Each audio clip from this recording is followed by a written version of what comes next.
a beauty budget and on makeup rehab for the last year, and these are the lessons that I learned.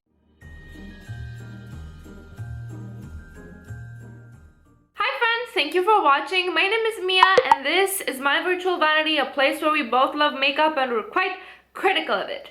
Today I'm going to talk about all of the lessons that I learned during my beauty budget in 2020. In case you're new or you're unaware of this project, in December 2019 I realized that my makeup habits were I was finding myself more going with the flow of hype rather than being critical about what I'm buying and why I'm buying it. And I decided to touch base with myself and focus more on sustainable goals for both my spending and the influx of items into my vanity, as well as trying to analyze my behavior, to analyze my spending triggers and see what exactly is making me crave so much makeup like a magpie constructing her nest. It's been an interesting year with ups and downs, and I will be continuing this budget in 2020 with tweaked rules. These were the rules for 2020. So as you can see, this was not a no buy, this was a low buy with very definite rules. And this is what I learned from it. The very first, very important lesson was that it is very easy to confuse objects with self-actualization. And what I mean is that it is very easy to shop with the perception that object will change your life, or that it will improve you in a permanent type of way, that it will help you reach an idolized version of yourself, a fantasy version of yourself. But that is a lie.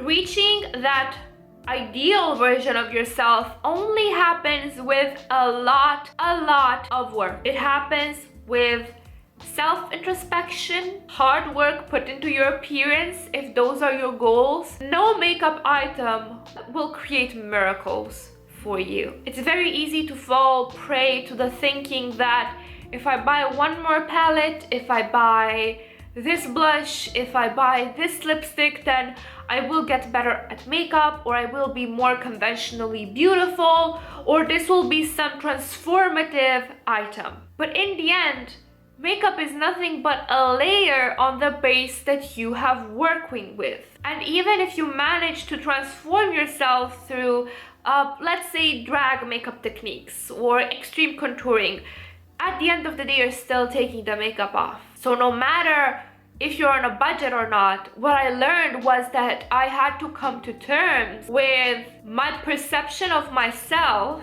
what makeup items I was buying to reach that idolized perception, which was a futile goal. Why did I find it easier to buy makeup instead of working on myself? And what items was I actually buying because I enjoyed applying them versus what they were promising me they would do. And that was very evident to me in the moment when we entered lockdown, because I realized that the things that I was enjoying applying even without being perceived was colored makeup. I would still do eyeshadow, I would still do blush, I would still do looks for Instagram.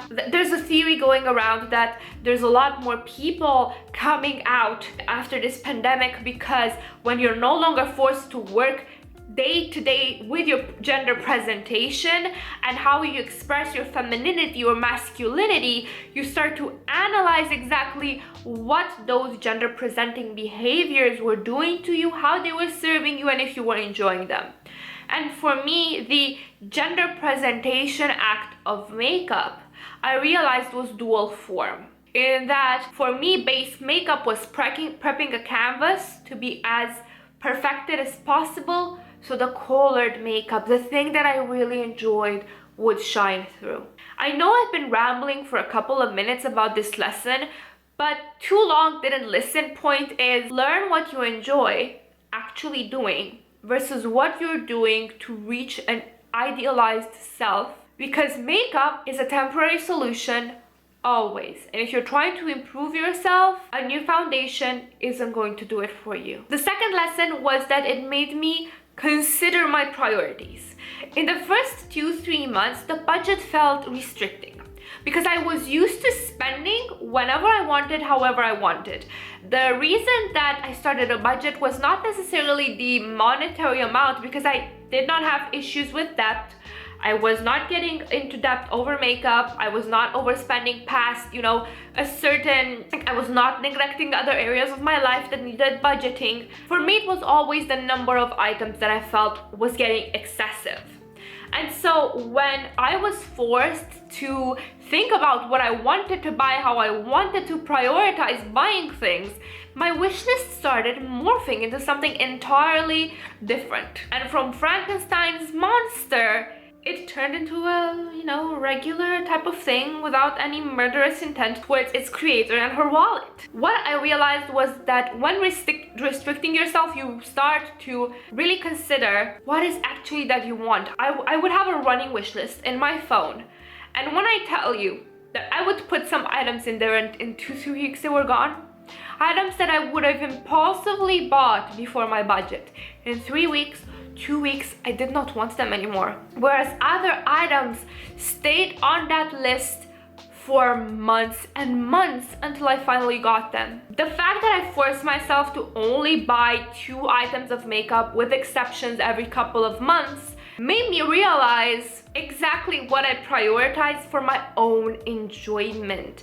There were replacements, but sometimes I found myself just postponing the replacement one other month so I could get the pretty shiny that I wanted. So I realized, what am I willing to spend a lot on? What am I willing to buy rarely? What am I willing to spend more and buy more often? What am I willing to have only one of? After 2020, and after accidentally destroying my Makeup Forever water blend, I realized that I would rather just have that one foundation than using any other. And now I miss it. I really do miss it. Whereas with eyeshadow, I would find myself keeping eyeshadow makeup items in my list because that brought me joy, that brought variety, different finishes, different masks, different sparkles.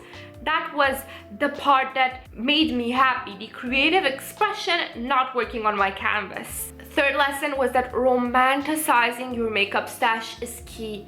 Shopping your stash by themes, panning by themes, shopping your stash based on images, color palettes, ideas, books.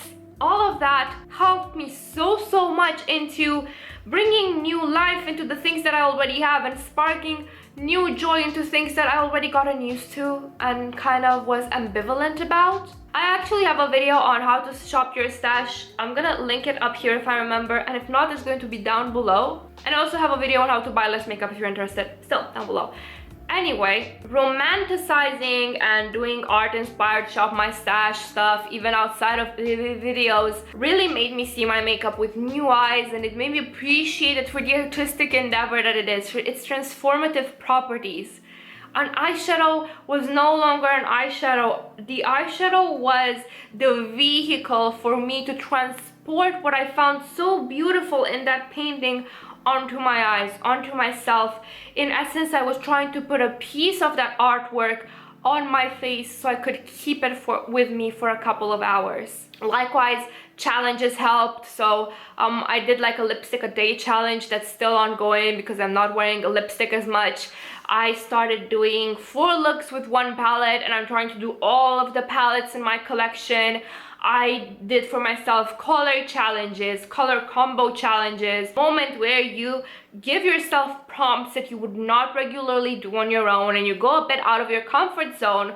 Again, you refresh your knowledge of your makeup stash and you refresh your makeup usage because you go for stuff that you wouldn't regularly go for, and it's super fun because it's making you realize the variety and the quantity that you actually have in your collection. Another lesson that I learned was that things never go away in the makeup world.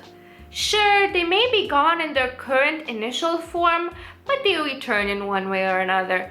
That palette you think so unique, well, give it a couple of months and another one just like it will come by. That color story, that lipstick, that blush, those things that are limited edition Okay, maybe the limited edition stuff won't come back, but there are dupes everywhere. If you wait, you will not be missing out on anything except the hype train. And you know what? Give it a couple of days and another hype train will roll by the station, chewing away and asking for your ticket. Another helpful lesson that I learned was that I managed to identify my spending triggers. And that, I think, is something that is very individual to each and every single one of us, because we're different people and we do spend because of different things.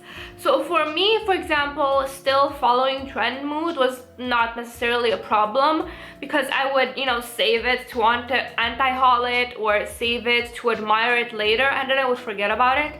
However, I had to unsubscribe from all newsletters because I would get sale newsletters and I would be tempted to buy shit that wasn't on my wish list that I even think of, just to take advantage of that sale. So for me, the spending trigger was a deal. More variety for less price. It wasn't necessarily seeing the items. For you, it might be completely different. For your friend, it might be completely different. More tips on how to identify your spending triggers, again, in my How to Buy Less Makeup video. Another lesson that I learned was that stress swatching, as I like to call it, really shows you how much shit you actually have, and it's a bit frightening. Stress swatching is basically, you want to buy something, and instead of buying that something, you go into your collection and you start swatching what you have. It doesn't matter if you swatch it. What I like to do was swatch and make color stories. Like, I would grab 2 palettes and try to make multiple color stories, combining them. Or I would grab 1 palette and try to make multiple color stories with swatches. Or just simply try to combine things based on prompts, based on words, based on books, based on artwork, based on just randomly swatching your things, so you that remember all of the things that you have but don't use enough. The other most important lesson was that colored dust is colored dust is colored dust. Same for colored cream. By not being able to buy all of the newest releases that I wanted with all of the newest color combos, it forced me first and foremost to dupe the vibes of what I wanted. And that made me realize that as long as the general idea is there, you're good. Your magpie brain will be satisfied. Moreover, makeup is a tool. Like paint, like crayons, like, I don't know, colored pastel, tempera, gouache, watercolor, whatever you want. Mix and match it and it will give you new colors. Use it in other locations than specifically intended, and it will give you new options. For example, in this photo over here, what I have on my lips is what I have on my eyes. Same liner. Eye Safe Vegan from Neve Cosmetics. The eyeshadow in my crease and the blush are the exact same. The Cover FX Soft Peach Duo. And you can do that with so much stuff. You can use lipstick as a blush. You can use eyeshadow as a blush. If you mix eyeshadow with Vaseline or Duraline, you can even create short-lasting lip colors.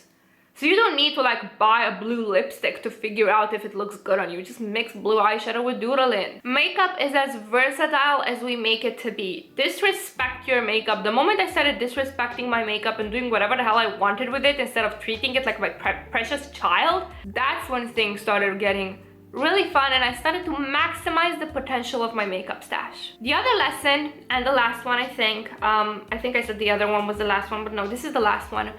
Surround yourself by like-minded people and trail through like-minded forums. Being in forums that talk only about new releases will make you feel excluded and left out. Being in forums that talk about makeup rehab, they're going to make you want to be better and do better because you have a community that holds you accountable. Okay, I think I'm done. I'm probably forgetting lots of tiny tidbits that for me maybe were subconscious and not, you know, consciously reminding myself of them. If you've been budgeting or on a no-buy, I would love to hear about your experience and what you learned, what you think is most important that you learned. And if you're planning to go on a no-buy, low-buy in 2021, good luck. I'm keeping my fingers crossed for you. I know you can do this. Thank you guys so much for watching. Please don't forget to have a wonderful morning, evening, second breakfast, third lunch, or whatever it is you're from. Bye!